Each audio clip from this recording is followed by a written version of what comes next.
مردها به روز مرد نیاز ندارن، تشنه ی روز قدردانی هم نیستن، چون مرد آفریده شده تا تکیه‌گاه بشه.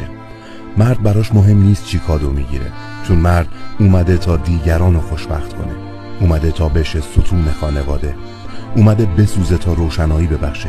هیچ کادویی، هیچ گوهر گرانبهایی، هیچ مردی رو خوشحال نمیکنه جز آرامش خانواده‌اش.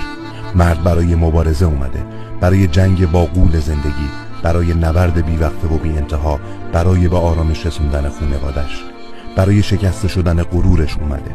همین که لبخند رو لب زنش بشینه، همین که شادی رو تو چهره دخترش ببینه، همین که سربلندی پسرش رو ببینه، همین که خواهرش بتونه بهش تکیه کنه، همین که پناه برادرش باشه، همین که مادرش باهاش درد و دل کنه، همین که وقتی پدرش نگاهش میکنه جون میگیره و جوون میشه، همینا برای مرد کافیه. همینا مرد خوشبخت